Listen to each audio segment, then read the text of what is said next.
We are back here now on the GSMC Chip Shot Football Podcast to talk about the contract, or not the contract situation, but a new situation, this time with Austin Ekeler, a running back, a premier running back over the last 3 seasons, I would say, for the majority of that.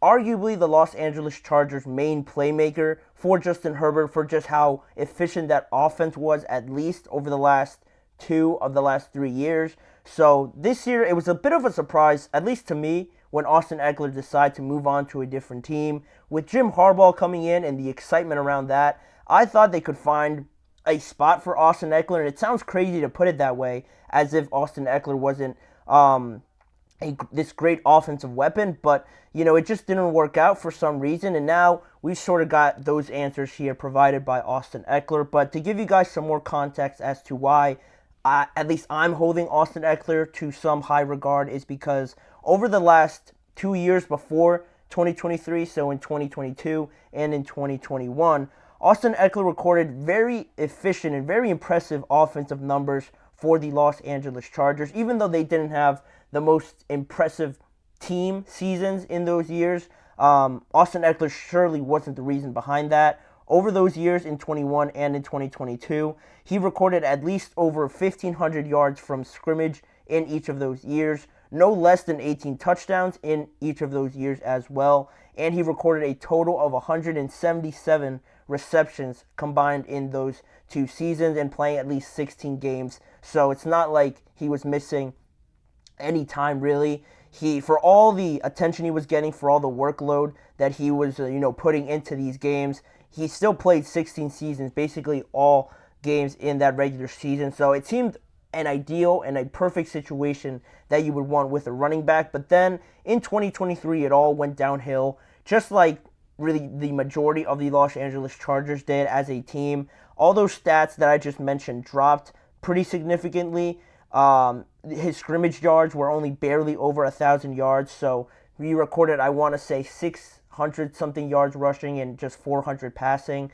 Then he only recorded 6 total touchdowns, 51 receptions, and played 14 games, so that's a positive, but just the production wasn't there anymore like it was in the 2 previous years, and that ended up being the lasting impression that Ekeler left with the Chargers, and now them really clearing house, getting rid of not only Ekeler, but Keenan Allen, Gerald Everett, and some other weapons for Justin Herbert there, putting them in a weird situation, but sometimes the hardest decisions like this turn out to be the best ones by just ripping off that Band-Aid and making these tough decisions. And now Austin Ekeler finds himself in Washington. Of all places, he joins Dan Quinn, Cliff Kingsbury, owner Josh Harris in this brand new Washington Commanders team in 2024. They brought in Jaden Daniels to be their franchise quarterback. A lot of excitement around him, and I think Austin Ekeler can provide a lot of a dynamic, feeling to this, a dynamic aspect to this offense. But he recently appeared on the Up and Adams show this past week, and we finally got some answers as to why he decided to leave the Los Angeles Chargers, why that partnership wasn't going to work anymore, because it did really confuse me, like I mentioned before. And this is what Austin Ekeler actually had to say about the situation. If you guys see it there on your screen, he said, "I think you can see how they've been building the team so far this offseason. Went out and drafted a tackle first round, brought in some bigger backs over from Baltimore. So it's like, hey, they want a guy that they can hand the ball off to 300 times a year. And look, I haven't had the capacity to do that. That's not my game." Ekeler has had a career high of 206 carries at one time in his career. So the fit with Jim Harbaugh, and everybody knows how Jim Harbaugh plays, at least from his time in Michigan, very much in your face, winning the trenches, and just bullying you with a great offensive line, a very dominant defensive line, and just winning the game of attrition that way. And I don't think most people would name Austin Ekeler as their first candidate of running back to fit that system. And he was pretty honest about it, pretty transparent that, he accepts that wasn't going to fit. He's not capable of doing that. There wasn't any problems, nothing personal there. It was just a business decision, a work decision that just didn't fit him anymore. So with that, he brings his talent over to Washington. And that statement a little bit, saying that's not my game anymore, and saying, he hasn't had the capacity to do that anymore. Having 300 carries might rub people the wrong way or just give off the wrong impression, because it makes you ask yourself, if he's saying that about himself, his own game, while it might be honest, and it could be the truth, honestly, he's just being very honest. How confident does that make anybody looking at Austin Ekeler and the Washington Commanders now? How confident is anyone that Austin Ekeler can find a new sort of best version of himself with Washington? And what does that even look like now? If he's not able to carry the ball that much, if he's not able maybe to rush over 1,000 yards, just rushing instead of just scrimmage yards, what does this new version of Austin Ekeler sort of look like in Washington? It is interesting to think about here, and Eric says, so does Jim Harbaugh want a younger roster? He built up Michigan from the ground up. So is this the mentality that he needs to make the Los Angeles Chargers a Super Bowl contender? That could be a way to do it, a younger roster. I think that's a way that he has built it up a little bit through the draft, bringing in Joe Alt. From the receiver standpoint, you bring in Ladd McConkey. You still have Quentin Johnson. I still have my doubts about him.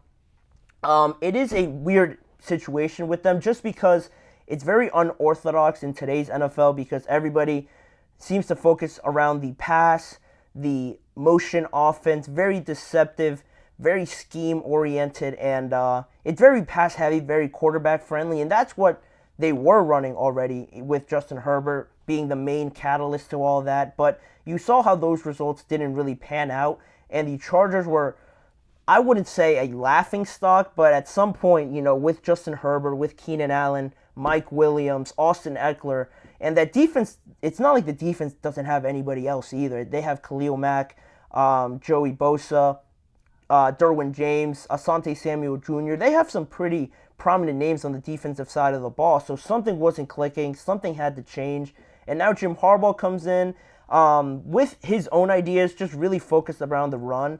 I just think it has to do with that mentality and that attitude about being tough, being physical, more physical than maybe Austin Ekeler just doesn't fit the mold of anymore. Or I wouldn't say anymore. I don't think he really did fit that mold anyway, just because he is a little bit of a smaller back, and based on the stats that I read before, he had a lot of scrimmage yards, so he got a lot of his productivity from the passing game, and that's where I wanted to take this next point, going off of what you said, Eric, and mentioning now with Washington, he's looked upon now, I think, more as a complementary piece to Brian Robinson, and Brian Robinson is going to be the one getting the 200-plus carries, getting the goal line looks. If it's a 3rd and 2, 3rd and 1, 4th and 1, Brian Robinson's most likely going to be there. If it's an obvious running situation, it's probably going to be him, maybe a play action or an option play with Jaden Daniels, because Jaden Daniels can now run the ball. And Austin Ekeler maybe isn't looked upon as that running back anymore that can get that amount of a workload and still look as efficient as he has in the past. And there's nothing wrong with that. I just think people have to garner their expectations a little bit to now accept the fact that he's going to be in there more so on the passing downs, more of a change of pace running back for the Washington Commanders. And he could become a great weapon for Jaden Daniels, because I think he's a great route runner. He's great in the passing game. So if he's able to line up in different spots other than just the backfield, maybe in the slot or lining up outside and getting him in a motion, maybe a jet sweep or some very different variations of what you can use Austin Ekeler at, because he is a smaller guy, like I mentioned. He's only 29, so it's not like he is on the wrong side of, 30 or 32 years old where you question his ability, his durability. He's still at a premium age for a running back, just right at the top of where you would want them. And I think he could do that. I think that's more so his role now with the Commanders, and that's the capability, that's sort of the ceiling that I can see how Austin Ekeler can get to and really maximize his talents now with the Washington Commanders, because he can add a different just aspect to this team out of the backfield, a check down option for Jaden Daniels if everything else is covered. If a linebacker's trying to cover him, they're going to struggle. If a safety's on him, they're also going to struggle. He's very shifty, and like I mentioned, his low center of gravity makes it very tough for anybody to bring him to the ground. And he could develop a good connection with Jaden Daniels that way and still be a prominent figure, just not so much as a bell cow running back like maybe Jim Harbaugh is trying to implement with the Los Angeles Chargers. You saw them bring in Gus Edwards, J.K. Dobbins, already coming from that system with the Baltimore Ravens. Obviously, it's Jim Harbaugh's brother. They would have similar philosophy, so that doesn't surprise many people, I would think. So it is just, I think it just comes down to realizing the fact that Austin wasn't going to fit there anymore. And how confident am I now that he can be at least a very positive contribution to this Commanders team? Um, I think I would probably say I'm at 70%, 80% that he is able to still do this. It's going to look different, and he won't be the out-and-out starter. But again, that's all right. If people could just change their expectations for Austin Ekeler and maybe not look at him like the old Austin Ekeler of 2021 and 2022, they're still going to fit their mold of this running back that is still excelling in his role now, rather than just being this all-out number one running back that doesn't just fit the mold anymore, in all honesty. Eric, do you think the Commanders should have kept Sam Howell as a backup just in case Jaden Daniels gets injured or doesn't perform up to par? It's funny because I was surprised when Sam Howell moved on, and I didn't really understand it just because I almost thought among those same lines.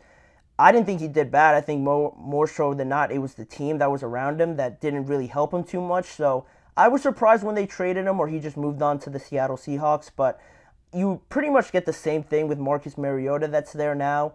I know I mentioned that it wasn't all Sam Howell's fault, but it was also Sam didn't do too much to really put himself out there and make it a tough decision for the Commanders to think twice about it. Because he didn't perform too well, he didn't really have too many splash plays. I think it made it an easier decision for the Commanders to just get another quarterback on a veteran minimum deal in Marcus Mariota, to just keep in there instead of Sam Howell. It'll be cheaper. They don't have to pick up no fifth-year option. Maybe they weren't going to do it anyway, but you pretty much get the same thing with Marcus Mariota. So either one, if they kept him or not, it was probably just going to have the same role, be the same sort of idea with Mariota or Sam Howell. But I was definitely surprised, as were you, in that situation. But that's what the Commanders can sort of expect from Austin Ekeler and what his new role could be. He's not going to be this bell cow running back anymore. He's going to be more of a change of pace, a very ideal number two, in all honesty, if we're talking in all reality. He could be that guy. If he could stay healthy, I have all the confidence in the world that he could be a great asset to this team in Washington, because they need difference makers. They need dynamic players like he can provide. So that'll be something to watch in 2024. But that'll wrap it up for that segment. We're going to continue on with the show, and after this next break that we have in store, we're going to come back and talk about the Cleveland Browns, their contract situation with their number one receiver, Amari Cooper, holding out so far through this offseason. He wants a contract extension. Will it get done, and how much will this wide receiver now get in a booming wide receiver market this offseason? Stay tuned to find out how much I think he'll get after this break. Don't go anywhere.